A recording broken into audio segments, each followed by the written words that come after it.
What is going on, everybody? Welcome to the show. GameStop's CEO, Ryan Cohen, has met with none other than Michael Saylor. The world of meme stocks and Bitcoin treasury reserve assets are colliding. Will GameStop use the strategy?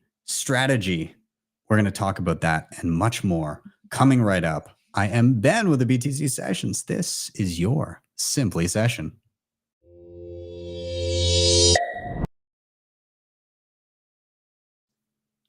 And we're right in, and we're bringing in Nico. Yo, buddy, how's it going? Yo, dude. I mean, bro, that intro was fire. Meme stocks, GameStop, new MicroStrategy, bro. So much things going on in the world of Bitcoin, like always. I might sell some Bitcoin to buy GameStop. I'm not kidding. Oh no. The meme. It's gonna suck away our sats. I'll be happy to see more people jump on the strategy, but the strategy is also my own. Bro, I mean, dude, like the Metaplanet 48x this year, bro. Since they started. That is crazy. I have been seeing that. So I mean, MicroStrategy, what? Like they 5x this year? So like I mean, if GameStop is like, yo, we're buying Bitcoin, like it might be a good idea to get a little bit. Yeah. I guess if you've got fiat tied up in the fiat system that you can't easily unfiat, then maybe not a bad idea. If you got it could be worth it. I don't know. So what is going on here? What's the story behind it? I mean, I like that they match the sneakers and the whole get up. It's great. Dude, I mean, he's going to be wearing a Bitcoin hoodie soon. He's going to have a little Bitcoin be here. But this is a GameStop CEO. He's with Michael Saylor. That looks like his house.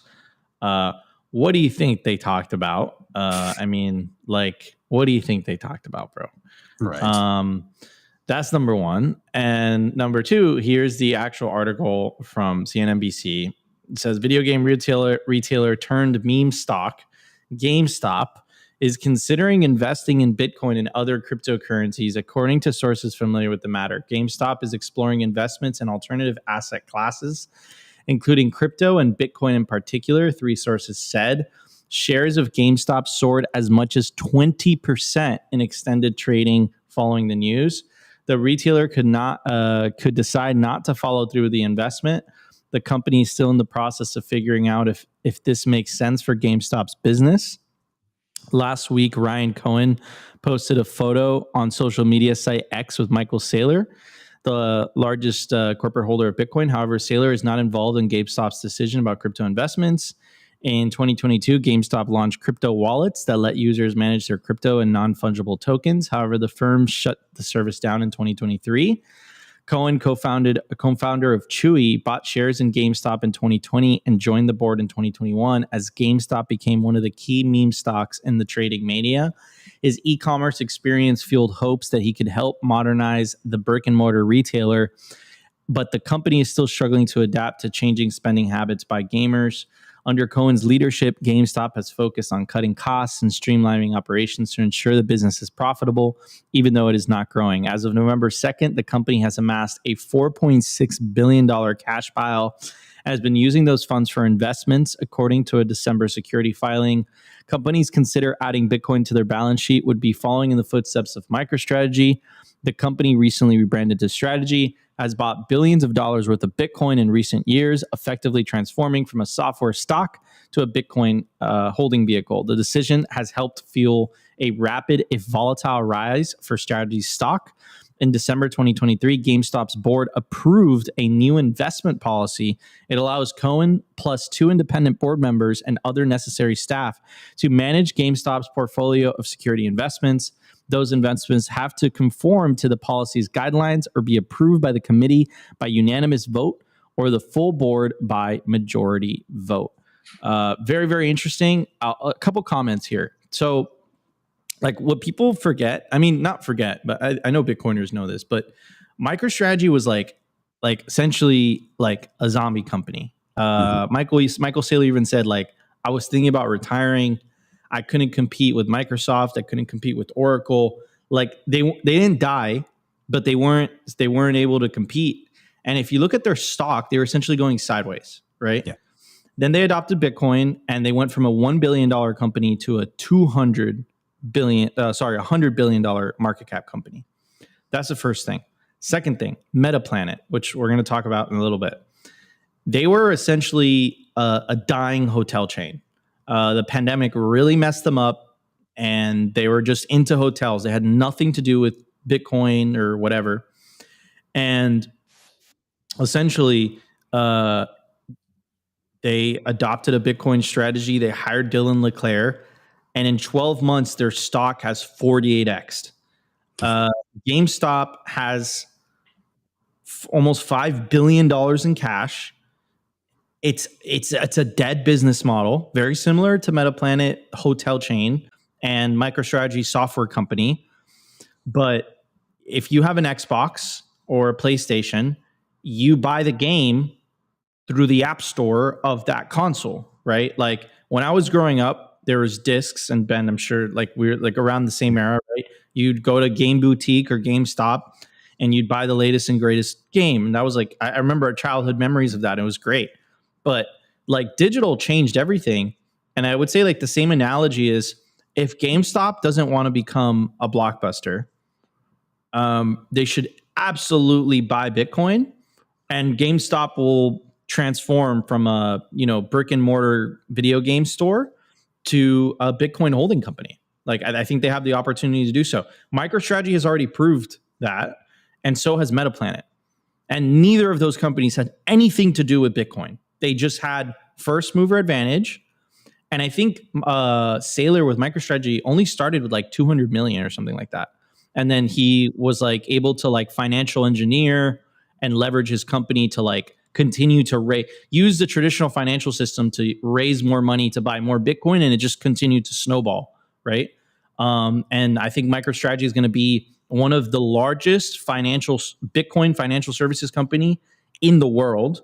I think they're going to own up to 5% of the supply. And I think any company that, even if you're second or third, you have the opportunity to position yourself and do the exact same playbook that MicroStrategy is doing.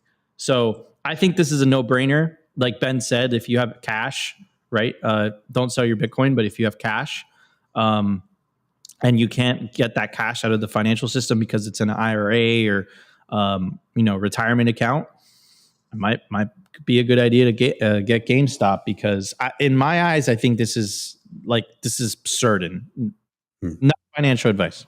Yeah.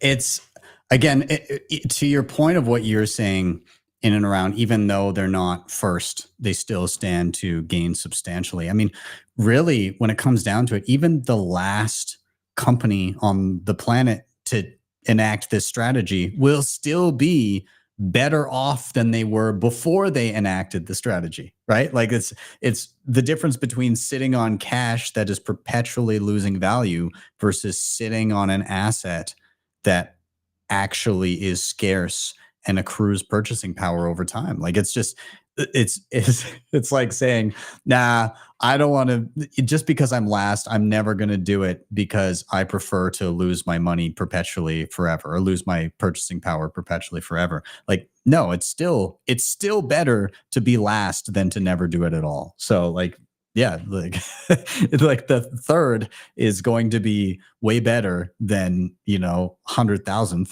but it's still good. It's still a good move.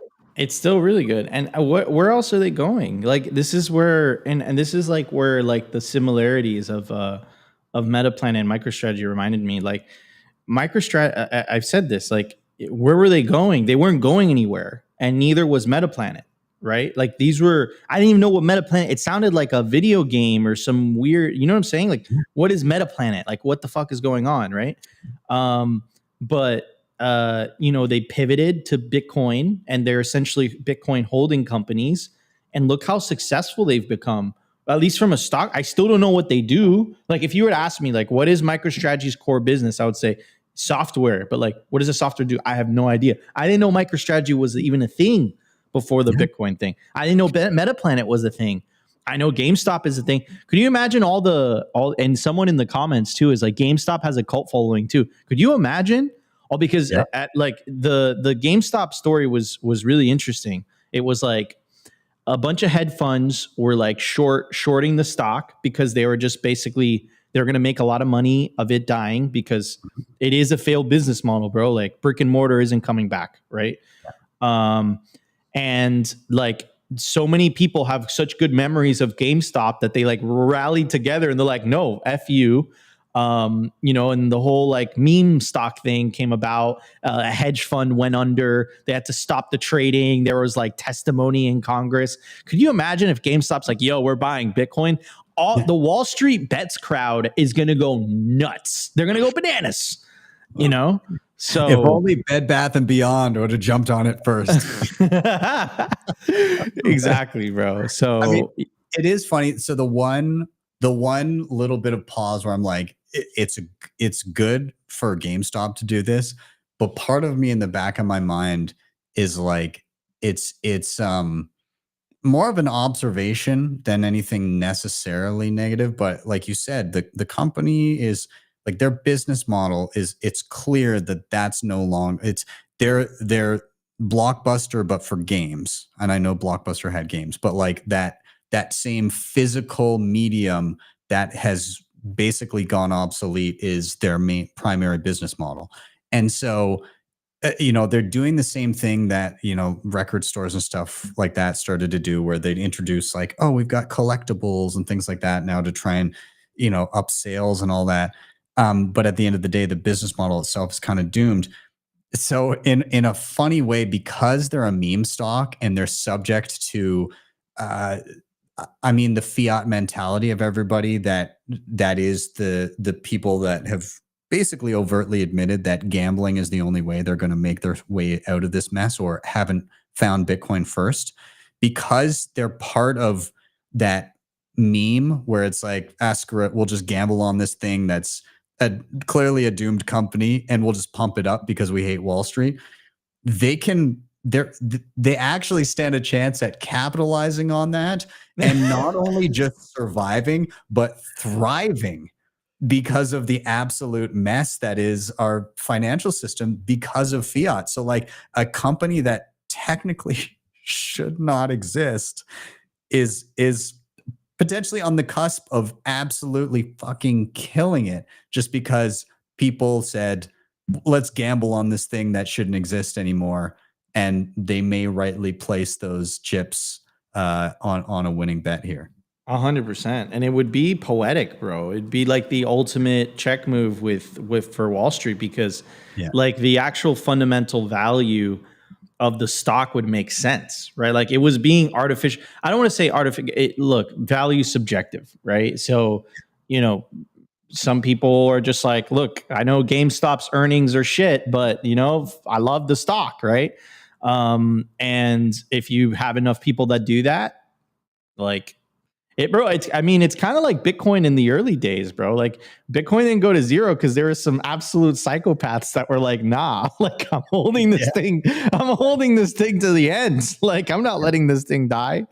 So yeah, it's a very similar concept in my opinion. But very different in some ways. So anyways, I was talking about GameStop.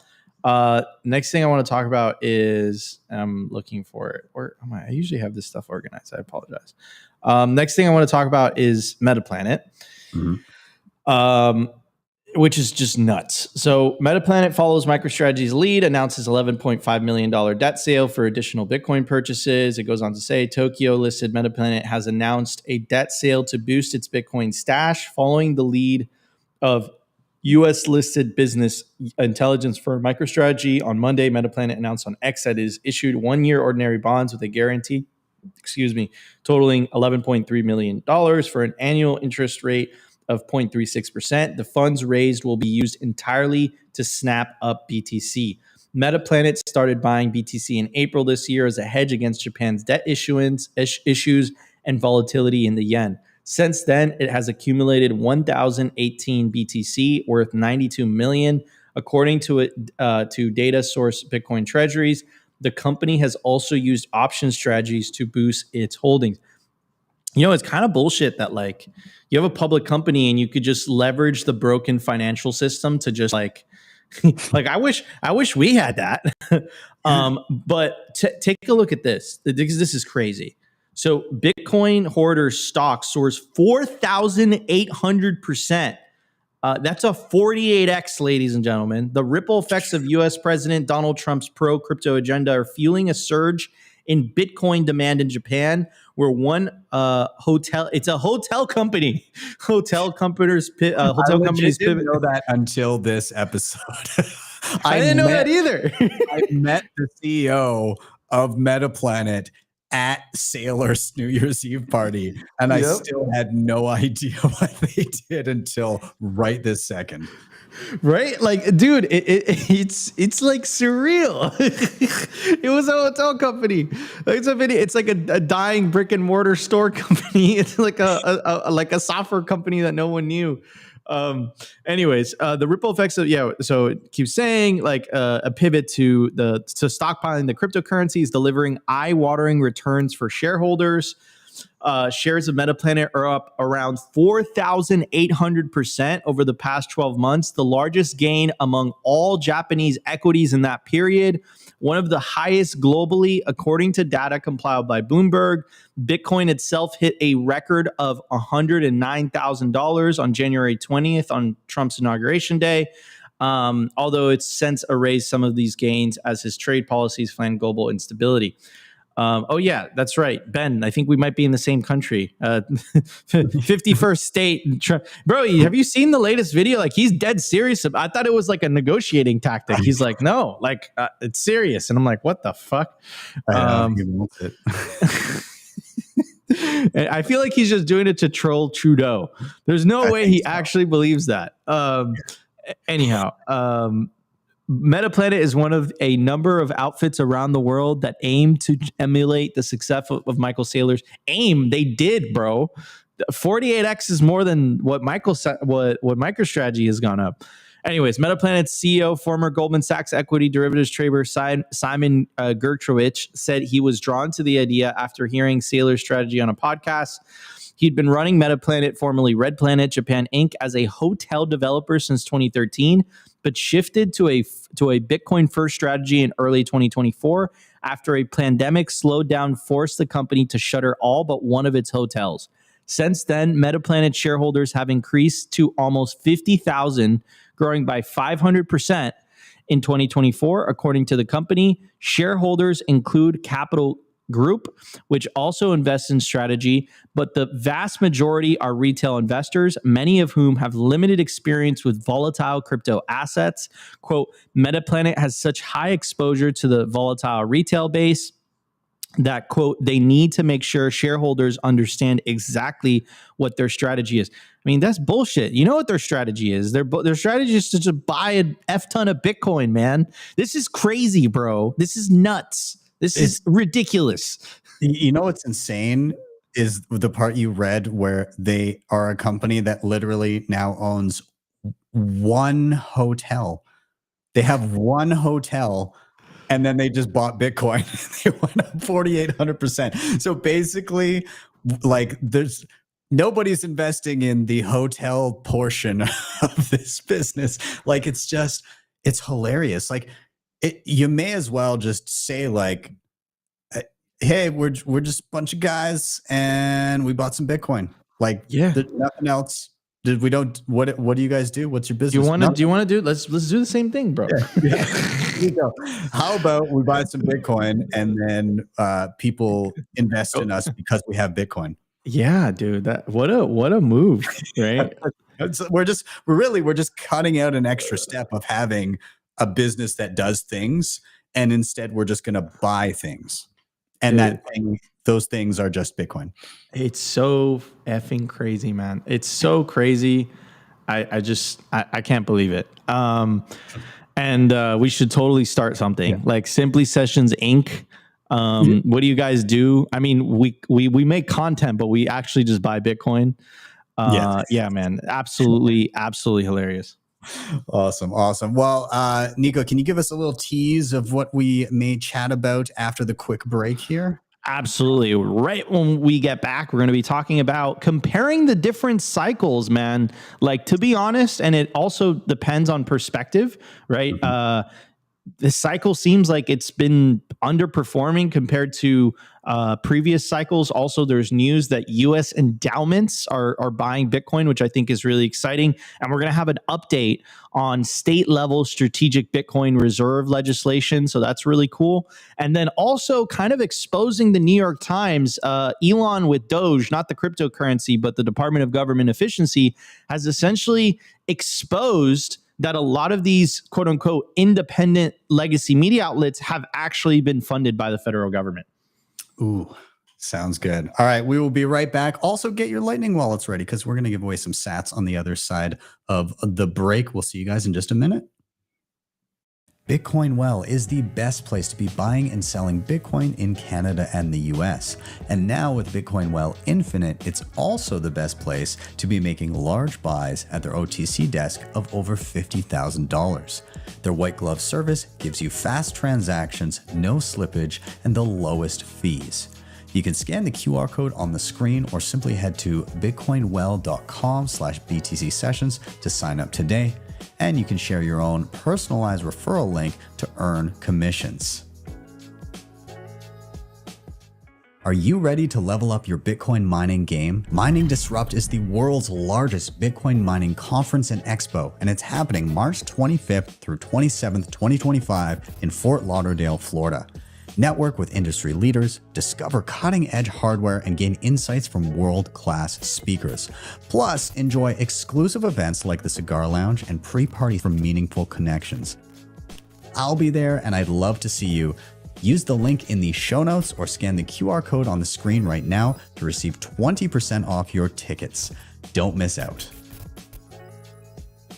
Debify is the best and easiest way to borrow against your Bitcoin in a non-custodial way. Funds are held in a multi-sig escrow where you hold a key, and the platform allows for excellent hardware like the Cold Card Mark IV and the Q. You have access to flexible conditions, the best rates, and institutional grade liquidity. If you're looking to make use of your capital, don't sell your Bitcoin, borrow against it. You can head over to debify.com to check them out or simply scan. All right, we're back in. We're going to give away some quick sats here. Also, myself and Nico are going to be down at Mining Disrupt coming up. I'm very excited to get this. Is going to be my first mining conference, and I've been smashing a lot of mining related content, including I just finished my BitAxe tutorial. I'll be chatting about that later in the show. But yeah, if you want to join us down there, you can scan that QR code up on the screen over off to the right. I'll give you 20% off tickets. It is March 25th through 27th in Fort Lauderdale, Florida. The 27th is actually my real 40th birthday.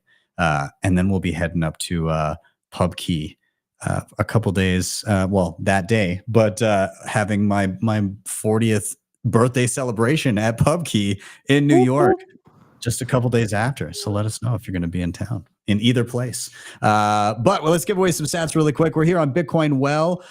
You can check him out. Of course, links are in the show notes down below. Great place to be stacking sats in Canada and the US. The way it works is when you sign up, when you buy Bitcoin, when you refer friends, you earn points, and those points can be used to toss a coin in the Bitcoin wishing well. Each time you do, you have a chance to win up to 1 million sats. We're going to do that right now. All you got to do is whip out your Lightning wallets and try to scan the QR code first. Whoever scans it first will steal the sats from everybody else. So off it goes. I'll make a big shaboom. And 210 sats to whoever scans it first. Congrats if you get it. If you do, let us know in the comments. We would love to hear it. Anyways, with that, Nico, I'm going to I'll get your stuff up here instead, and we can continue on. So yeah, let's keep going, man. What are we continuing on here with? What do we want to start with? Bro, I just got to say, whoever's doing your new ads is absolutely amazing. That was beautiful. And I saw Opti in there. That's just so nice, man. He's so pretty. So That was really good editing, bro. Holy shit. That was really awesome. Tip of the hat to Matt, who will watch this and then probably also clip it up into a short. So that was great editing, dude. Very, very good ads. So I was entertained. That's when you know it's a good ad. Okay, so moving on. We got okay. So much to get to. So yeah, this whole thing that's happening in the U.S. is really, really interesting. I think this phenomenon is going to spread worldwide. I think this is happening in every Western democracy. Yeah, I think just to put it simply, I think that there's a misalignment of incentives when governments have the ability to print money. And I think inherently, if you dig deeper, you're always going to find that they're using that ability to print money to pay themselves. It's not a coincidence that the wealthiest suburbs in the world are in Washington, D.C. That's not a coincidence. That's the home of the money printer. That's where it comes from. So all of this stuff that Doge is discovering in every single department is not surprising whatsoever. And if even if Elon is successful, and I think he will be, we're just one administration away from all of that being reversed. So the only long-term solution to this is separation of money and state. There's no other solution because they're just going to keep doing the same thing. It's human nature. And I think that's one of the best things about Bitcoin is there's an alignment of incentives, right? Where the miners, the node operators, the content creators, like whatever you say, that's why Max Kaiser said that Saylor's the Bitcoin employee of the year. By him promoting Bitcoin, pumping his bags, if you're holding Bitcoin, you're benefiting percentage-wise just as much as everyone else holding Bitcoin, right? So it's an aligned incentive structure system versus a misaligned incentive structure system that is the fiat system. So anyways, here's Chamath from the All In podcast. Dude's also a billionaire, but this is the podcast where David Sachs used to be on. I think he made a guest appearance, but David Sachs is now the AI and crypto czar, apparently. But he had some comments about what Elon is doing. The media, who are supposed to be this intermediary layer that's totally objective between the government and the people, were not independent at all, but had all kinds of hidden incentives. $8 million to Politico, several $1 million to the BBC. I think it's important to ask what's going on. And by the way, that also has historical context. This is exactly what happened in the 60s and 70s, where it turned out that record companies were paying DJs to pay songs. There was a huge set of lawsuits and trial cases, and the result was a change in the law, right? And we call that payola now, which is you cannot take this money without disclosing it. And so had this money been absorbed by these entities and actually disclosed, maybe we'd be okay. But Nick, I sent you a link. Maybe you can throw it on the screen for these guys. This is a very simple manifestation of this cycle. We talked about this, guys, and we didn't realize how connected it all was. But we were asking ourselves. Okay, so what are they talking about? What does this have to do with USAID? And most importantly, what does this have to do with Bitcoin? This is a Bitcoin show, Nico. What the F are you doing? Bear with me. I'm going to connect the dots for you. So essentially, the Biden administration, what Elon's doing with Doge has discovered that USAID was directly funding legacy media outlets, including Politico and the New York Times. Do you guys remember how the New York Times treated Bitcoin? Right? So now that we know that the Biden administration was funding the New York Times, all those hit pieces on Bitcoin start to make a whole lot of sense. The New York Times was paid, I think I saw $8 million from the federal government. And we know how Biden felt. We know how the Biden administration felt. And you guys remember this article, which we covered on Simply Sessions, the real cost of the digital race for Bitcoin, where they doctored the sky. You know, it's hilarious. And I think they changed the text. But essentially this paywall used to say like subscribe for, independent media, which I find hilarious. Apparently they got rid of that. And it wouldn't make sense that they would call themselves independent media. They're funded. And this was this was one of the biggest scandals in modern American history, because this wasn't just happening on a local level or in a domestic level. USAID was essentially funding media outlets all around the world. Check out this post by Nayib Bukele. Today, the entire local opposition called for a massive demonstration against mining. Every political party joined the call, along with 90% of all NGOs, universities, churches, and activist groups. They ran a month-long mainstream media and social media campaign, had the backing of the country's most powerful news outlets, chose a holiday so no one had to work, organize preparatory events, and more. This is what they achieved. It's clear there is no opposition without USAID money. And here's a kind of drone shot of the top. That's the protest. That's nothing. So essentially, were all these protests real? Was this news actually real? Or was it being funded by the Biden administration the entire time? And that is exactly what was discovered. And for what Shamanth is showing on screen right now is ex-political reporter reveals editors quashed slow-walked negative Biden stories with no explanation. Like, I wonder why that was happening. Right. And remember, like we all saw the reporting by the legacy media, and this is a Bitcoin channel. So as it related to Bitcoin, it's like they hated Bitcoin. Where did that coverage all go? Have you noticed that? When was the last time you've noticed a New York Times article that has been negative against Bitcoin? When was the last time you saw a Wall Street Journal article? When was the last time? It's just like they just disappeared with the new administration. And now we know why. They were literally funding the media. And we were all like up in arms, like the media is so corrupt, they're so political, it's like whatever. They were getting paid by them. Like it all makes sense. It's so crazy, right? And then the last thing, I'll end it with this, right? Which I think is a really important statement. So apparently a judge stepped in and halted Doge from freezing payments and all this. And here's Jeffrey Tucker, and I think he makes a really good point. The Supreme Court is going to have to rule soon if there can be an actual president elected by the people, or if this whole voting thing is just a fake veneer covering a permanent government. I think this whole, what people call the administrative state or the deep state, I don't think it's a deep state. I think it's administrative state is not a conspiracy theory. It's essentially the unelected bureaucrats that remain in government regardless of who gets elected into office. And I think that because of fiat money, that government is essentially funded unlimitedly. They have no accountability whatsoever. They print their own money, which they use to fund themselves.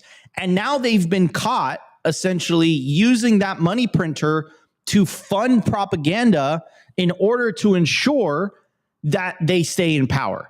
The reason this is happening, and I think this, you're going to hear about Doge from so many different people and news outlets and commentary, but I think from Bitcoin channels, you're going to hear a different spin. The reason this is happening is because governments have a money printer, and Elon or Trump, no matter how well-intentioned they are, if we don't fix the root cause, it's inevitably going to happen again. Yeah. That's it. Yeah, man. I mean, it is a little bit blowing my mind when you're seeing, again, all this waste and all these ridiculous things where it's like, oh, we're buying this with this amount of money and the prices are like 5 to 10x what you would normally pay for a particular item, even if it seems like it's a legit thing to spend money on. And it's just money disappearing right, left, and center. There was something the other day or today, I think even, that came out where it's like, oh, we're funding programs that technically they had given funding to them for a set period of time, and that set period of time expired in some cases 40 years ago, and those programs are just still being funded, just left unabated. Nobody says anything. They're just getting money for generations. And so it does blow my mind when there's such an outward and loud negative response to it, because like I'm at a loss as to how somebody could, with a straight face, say that they're against trying to find all of this fraud and like pumping the brakes a little bit to be like, okay, where is the money? Like hundreds of billions of dollars are just being pissed away on garbage, and you're gonna say that this is a bad thing? Like, it's staggering the amount of fraud that we've seen here. And yeah, again, like in general, yes, of course, I know there's people that aren't going to like the existing government, but as a general concept, don't we want to discover the money that's being wasted and be more efficient? Yeah, so I'm cheering on the wrecking ball, and yeah, I don't know. So, I mean, I think that government should be as small as possible. Like, it should be like absolute lightest touch that it possibly can be. Like, realistically, it should be there to, like, if there's an emergency, to make sure that you're safe from external forces like foreign military and stuff like that. But outside of that, like, let's let people live their lives, and people will figure it out. Anyways, that's 100%. No, I mean, dude, I think you 100% nailed it, bro. And it's, yeah, man. And this is why we Bitcoin, bro. I mean, Ben, you were like kind of a victim of this, man. I mean, you powered through and like, freedom fighter. And I think it's going to have a happy end. Didn't he resign? Well, why? I'm so confused. He basically said, I will resign. And then he shut down Parliament, and right now we have like basically no acting government. They're all like on vacation or whatever. And the Liberal Party is actively campaigning for the new leader. And then they'll come back together when they have a new leader so that they can then have an election. Like, it's insane. Everybody in the country wants an election right now. And like, there's basically a lame duck prime minister sitting in office that, our parliament should be like dealing with shit right now. Like, there's very real geopolitical things that need to be dealt with, and it's just at a standstill, and everybody's too busy like campaigning for the next leader of the next party, and there's like nothing can get done. And I saw a really disconcerting poll the other day where if this one guy who literally was like, one of the top lackeys of Trudeau through his entire campaign is getting a decent amount of support in like if there was an election. And I'm like, if Canada elects the exact same people again, we deserve exactly what they get, what we get. Like, that can't fucking help you. And it just, again, serves the point very neatly to everybody. Even if you get a favorable government, that is a very transient thing. And you should always be thinking about how you can make government itself obsolete and build systems that they can't fuck with. Yep. Beautifully said, man. You have to, because if not, man, this is going to keep happening. Look, and you can't get upset with the thing. They did their best, right? But 2009, since Bitcoin was invented, it needs an update, right? And it's resisting the update because, a lot of these people, whether this is happening, what Doge discovered, I guarantee it's happening in Canada. I guarantee it's happening in the UK. It's happening in every country that has a fiat money printer. There's a bureaucracy that benefits from the ability that it could print its own money. Look at shitcoiners, right? Yeah. Imagine if shitcoiners ran your government. That's essentially what's happening, right? Because they're able to just come up with money out of thin air, and that's it. It's a misalignment of incentive, and there's obviously moral hazard. Okay, so I'll end it with this because I know we're almost at the top. So I think this is important to talk about. I think there's two different ways to look at this, by the way. So don't get too sad. So the first way of looking at it is So this compares all the different halvings, right? The first halving is the blue line, 2013. The second halving is the orange line is the 2021 halving, right? Then the pink line is the 2017 halving, and then the yellow thick line on the bottom is the current halving. As you could see, it's essentially underperforming every single cycle. However, and this is a big however, this is from the halving. And there's something to keep in mind. For the first time in Bitcoin's history, and I think this had to do with the ETF, Bitcoin made an all-time high before the halving. If you change where it's actually covered from, for example, if you start the cycle from the bottom, then it's actually on track with the 2017 halving. If you track it from the halving, it's underperforming. But if you track it from the bottom, it's doing exactly what it did in 2017, which is really, really interesting. So I think I want to cover this because I think a lot of people are just like, dude, like Bitcoin has been going sideways for 3 months. It's important to just zoom out sometimes. And look at this. It seems like everything is going to plan.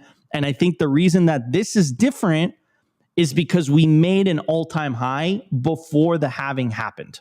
Right? Can you go back to from the bottom there? Yeah, because I remember like the 2017 cycle, those peaks in between, they felt like forever. It's like we would hit a top and then it would, just chill out for like 4 months. And then we would just like blast off again and like double or triple.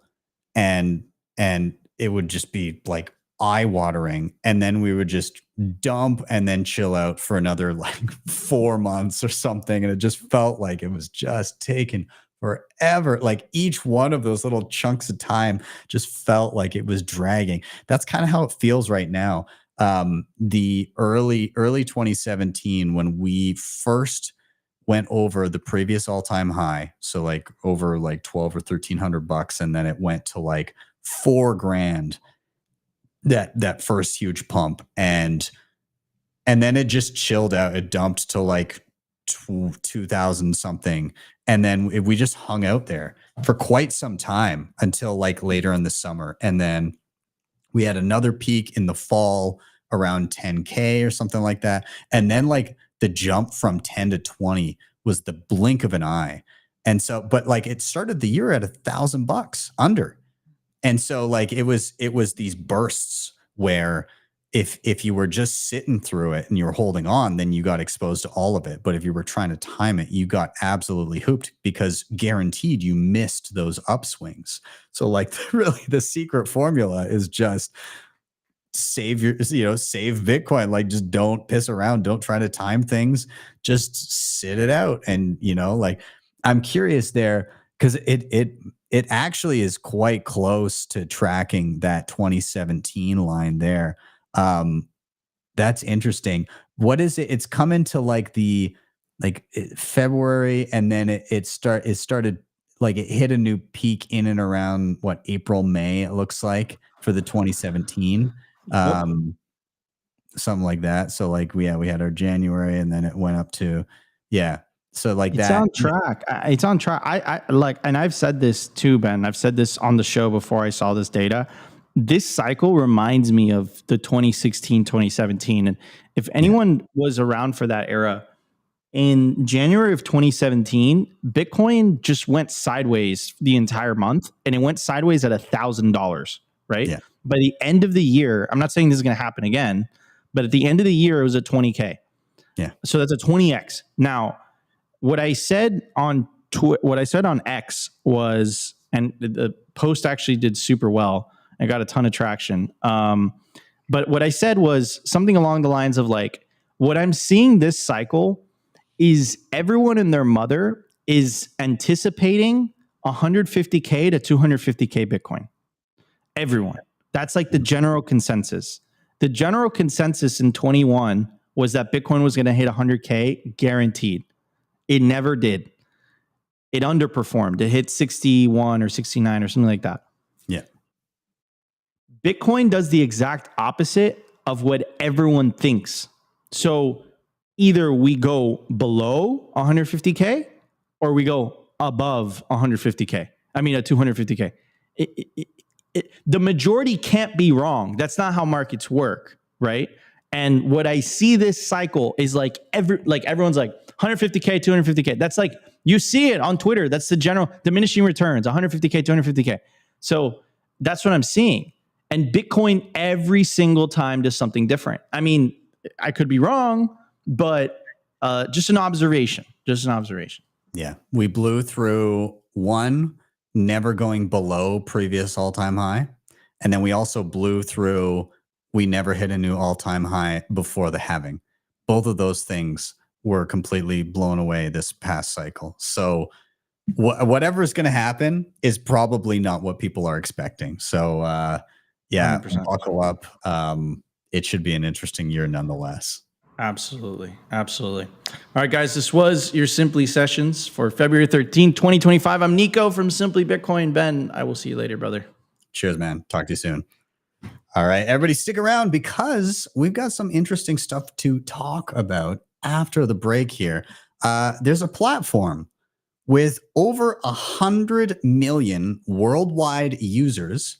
And while they teased it before and had a limited launch, they've now officially launched it openly to their entire platform. They've integrated a Bitcoin wallet for every single one of those 100 million users that care to use it.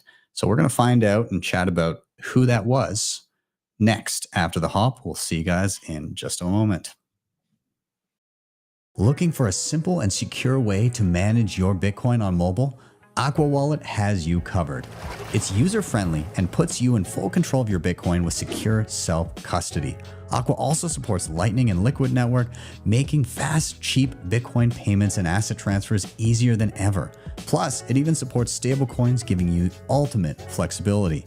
Built on open source code, Aqua is transparent, trustworthy, and perfect for beginner and pros alike. Ready to upgrade your Bitcoin experience? Click the link in the show notes or scan the QR code on the screen now to download Aqua Wallet today. Securing your Bitcoin doesn't have to be complicated or invasive.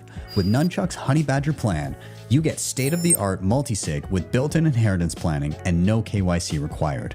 Nunchuck is trusted by users to secure billions of dollars in Bitcoin.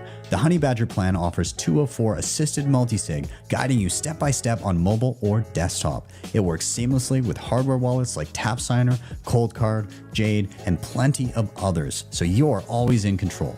Plus, with non-KYC inheritance planning, you can ensure your Bitcoin goes to your loved ones. No private info needed. Take control of your Bitcoin today. Click the link in the show notes or scan the QR code on the screen to check out the Honey Badger plan. CoinKite has been in the game for years, creating hands down the best and most secure hardware when it comes to securing your Bitcoin.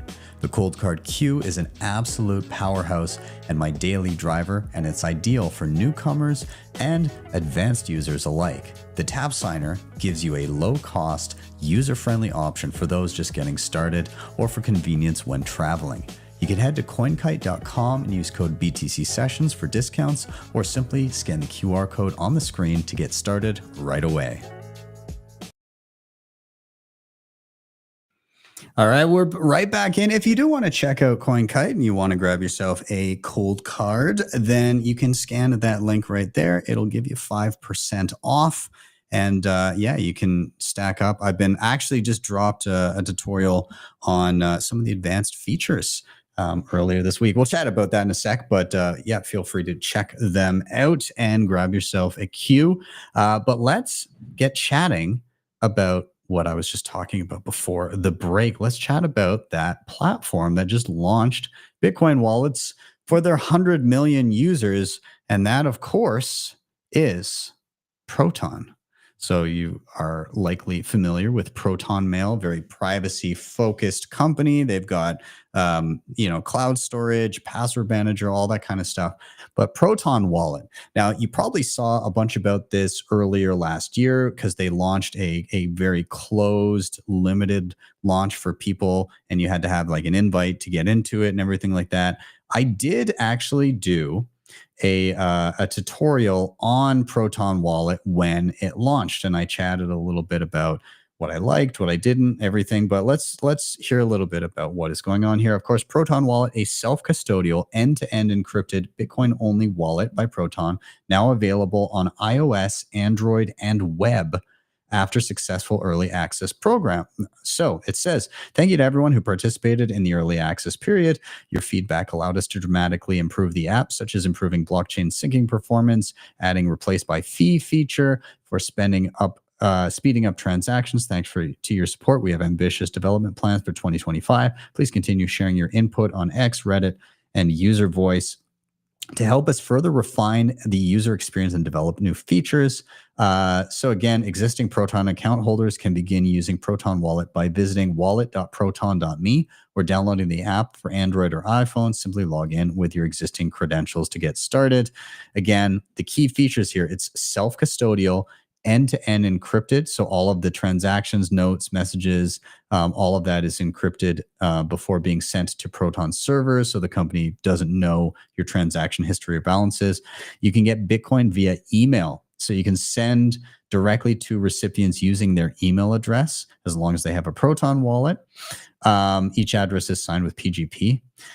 If you would like to try sending Bitcoin via email while supporting our fight for financial privacy and freedom, you can send Bitcoin donations to the nonprofit Proton Foundation at foundation@proton.me, said the company. Again, you've also got automatic address rotation. I'd say that's an expected feature, so new address every single time.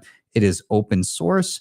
You can buy Bitcoin from the app, though. It's what have they got? Ramp Network, Banksa, I've never heard of those, and then MoonPay I have heard of. I think it's a little expensive.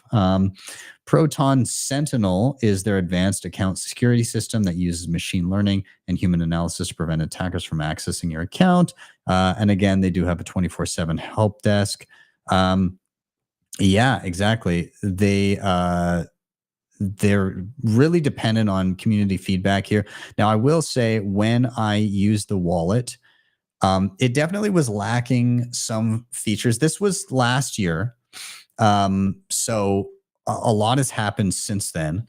But I'm glad to see that they added replace by fee, because it sucks if fees spike and then you're kind of stuck. Some of the privacy features, it would be nice if they would consider doing things like integrated coin join or pay join. It would be great if you could connect to your own node. Some of the other features, I mean, somebody I saw on X asked if they were integrating Lightning. They said that they haven't really looked at this, but they would consider it if they have feedback. I think that's kind of a given because, again, it's a hot wallet, right? And so I kind of feel like, yes, fees are low right now, but they can spike at any time. And, Lightning is kind of becoming the norm for lower value transactions. So it would make sense to have some integration of that in Proton Wallet. I actually reached out and said, I tagged Zeus because Zeus has their Lightning service provider. I said that they should work together and be able to do self-custodial Lightning channels that way. I think that'd be great. And Evan from Zeus replied and said that they love to help. So I don't know what will come of that, but that would be really cool. The other thing would be great is if you could actually just incorporate hardware, right? Like if you could use your cold card with Proton, I think that'd be sweet. And so anyways, it's a positive thing in that they've done it in a very simplistic way that will be accessible to people that are already using things like Proton Mail from day to day. And they've got a huge user base. And I think this is all in all like a pretty positive development. Okay, let's move on. Cold Card, they just had a new update, new message signing features, address display, and more. So the big thing about this is now they display addresses a little bit differently. So it's easier to kind of take a look at chunk by chunk and kind of eyeball. It's just easier on the eyes being able to see what you're actually looking at. They've also got Delta mode, some updates there. So Delta mode enhancements, hide secure notes and passwords.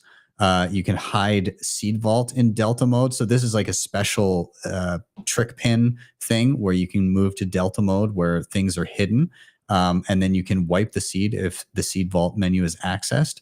And you can catch more Delta mode cases in XOR submenus. And then you've got a whole bunch of other new updates here. But the Delta mode and the address display are kind of the things that peeked out to me the most there. Fountain app version 1.1.16. So Fountain now has Nostr live streams and storage manager. So that's super awesome. So Fountain, if you're unfamiliar, this is like a podcasting 2.0 app where you can zap and do all these other things. You can listen to the audio version of this over there, but this show does stream live to Nostr. So I guess now it's on Fountain. I wonder if anybody's watching it on Fountain right now. Let me know. I would love to hear. But yeah, this does go to Nostr. So I guess we're on Fountain now too. You can now watch Nostr live streams directly from the Fountain app and join live chats during the recordings. Hell yeah, that's awesome. Rabbit Hole Recap, Bitcoin Podcast, Simply Bitcoin. Damn, they didn't mention me. Guys, I'm here. Live streams from accounts you follow on Nostr appear on the top of the screen. That's great. That's the one thing about Zap.stream. It doesn't automatically share to like my Nostr feed. So a lot of people on Nostr, unless I manually do it at the beginning of the show, which is tough because I'm running the show, a lot of people don't see it. It's a beta feature. We still have a lot of work to do. We will continue to make improvements to the live streams over the coming months. So we would love to hear your feedback. That's super awesome. Moving on, Primal version 2.1. They have Nostr Wallet Connect support for the Primal Wallet and web app. So what does this mean? So Primal users can now connect any Nostr app, allowing zapping within Nostr's ecosystem. You can manage connected apps in your Primal wallet settings. So if you're using Primal, your Nostr app, as also your Lightning wallet, you can now use this feature to connect to any other Nostr related thing, and it will pull from your Primal wallet when you go to zap or spend. So you can kind of connect and set thresholds and spending limits for different things. I think that's super awesome. Let's see. Same thing on the web app. You can do that. You have improved feeds as well. They've been enhanced for richer and smoother experience. Also, legend cards, implemented legend cards featuring Primal shoutouts for each legend. View these by clicking the legend badge on the user profile screen. Anyways, love Primal. Works great. Check it out. Albi Go version 1.9.0, push notifications, pay zero amount invoices, and more. So Albi Go is a way to connect to your Albi Hub and other Nostr Wallet Connect wallets. So a few little updates here. Again, you can get your push notifications so you can see sent and received payments. You can pay zero amount invoices where you manually put in the amount after you scan. Just some updated flows and quality of life improvements.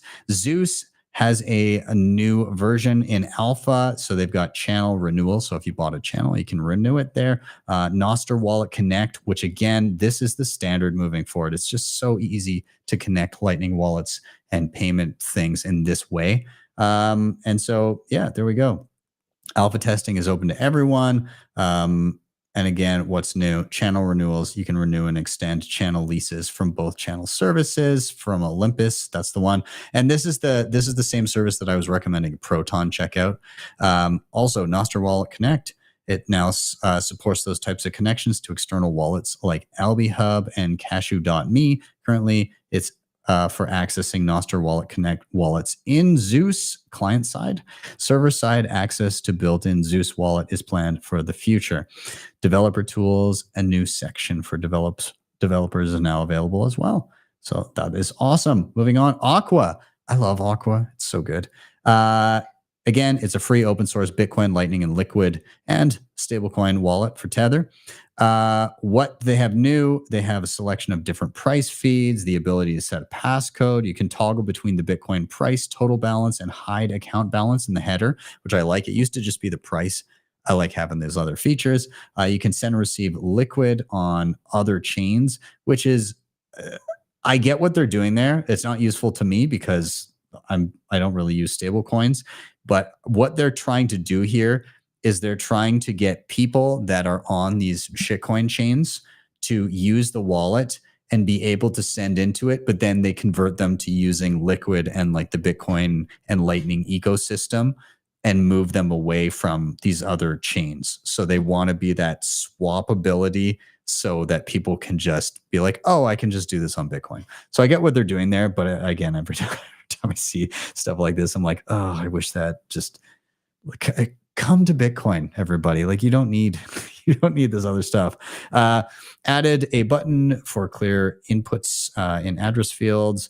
Again, some improvement, general improvements for the flow of things. But yeah, the price, account balance, and headers and all that kind of stuff are super nice. I've been playing around with it a bunch. As I said, I dropped a new tutorial this week on the cold card and some of my favorite. I mean, I won't say they're hidden features. It's not like they're hidden away, but there's features that people are very unfamiliar with when it comes to cold card. There's so much that you can do with this damn thing. Like it is so versatile. And if you have no idea what's at your fingertips, then go check out this. Go check out this video. It just dropped on Monday. But I go in depth on a number of the most useful features for me. And actually, in that same vein, Bitcoin Mentor, we have just dropped for a limited time a cold card mastery course. So it's not going to be around for long, but for a limited time, we're going to have this cold card mastery course, and it's here to kind of take your Bitcoin security skills to the next level. So we go at your pace, and we make sure that you walk away confident, empowered, secure with your cold card. You're stacking that knowledge. You're leveling up your cold card knowledge from beginner to master. And so what kind of stuff does it actually cover? I'm going to give you a quick list. So the QR code there will take you to where you can book if you are in the market for a cold card mastery. If you haven't touched a cold card yet and you want to come out of this thing being an absolute expert, not just on the basics, but like you can school anybody on it, this is for you. So it's multi-session. So it's like you're going to be spending multiple sessions with us. But some of the stuff you're going to be covering, checking for integrity, making sure that it hasn't been tampered with when it arrives, initializing the device, getting seed words, formatting the micro SD, updating firmware, exporting your wallet into Sparrow, and an intro to Sparrow Wallet on desktop. You're also going to cover receiving Bitcoin, address verification, sending Bitcoin using your micro SD and other options, overview of the network like miners, nodes, and fees, wiping and recovering your cold card and identifying that it is the same account being utilized on the cold card as Sparrow. You're also going to export into Nunchuck and learn how to use NFC and or QR scanning. You're going to send and receive with Nunchuck, export non-zero accounts, verify non-zero account addresses, temporary seeds, seed vaults, BIP85 wallets. You're going to check out trick pins, decoy and canary wallets, passphrases. You're also going to see how you can permanently disable various data lines and make sure that if you are done with a cold card, how to truly destroy it. And then other additional things, multi-sig, calculator login, passwords and notes, tap signer recovery. And then at the end of it all, we'll give you a little testing and certification to make sure you know your shit and so that you have some bragging rights. So it's lengthy. Like we put some thought into this one, and I'm excited. So yeah, if you're looking to be an absolute boss when it comes to the cold card, then yeah, check it out. I'll leave that up if you guys want to take a peek. But also some other stuff I've been working on this week. Oh, I'm looking forward to this one. I've been working on my BitAxe tutorial. And so BitAxe, if you're unfamiliar, this is a home miner that you can sit on your shelf. This is a 3D printed case from Crypto Cloaks. It is badass. I love it. And so what I did is I took my miner, I hooked it up, and I connected it to my own Start9 node, which is running Bitcoin Knots and Datum Gateway. And it is basically, the long and the short of it is, it's the most self-sovereign way that you can home mine. So you're not relying on any mining pool or anything. You are using 100% your own infrastructure, your own node. You're pulling from your own mempool to construct a block. Datum Gateway communicates between your miner and your Start9 node and your Bitcoin knots and does everything. So you can lotto mine, but if you do want to pool mine and get lightning payouts, I'm covering that too. So that's going to be coming up. There's something else coming between then. I've got another hardware tutorial. I did cover the Trezor Safe 5 Bitcoin only version. So that's going to be coming out next week. But I'm super excited about this BitX one. I've been wanting to get on top of it for quite some time. So keep your eyes peeled and maybe hit that notification bell if you want to know when that stuff goes out. And finally, we've got a hell of a lineup tomorrow. I'm very excited for this. We've got Cedric Youngelman, we've got John Consorti, and we've got Seb Bunny on the show tomorrow at 6 p.m. Eastern time. It is going to be a blast. I love all those guys. What a lineup. You guys got to get in here and make sure that you are joining in for tomorrow night's show at 6 p.m. Eastern time. It's going to be a lot of fun. Anyways, guys, with that, I'm going to round it out here. Thank you guys so much for watching. Of course, help me spread education to everybody out there. Like, subscribe, and most importantly, share this to anybody who may find it useful. And then keep stacking sats, keep stacking skills. I am Ben with the BTC Sessions. This was your Simply Session.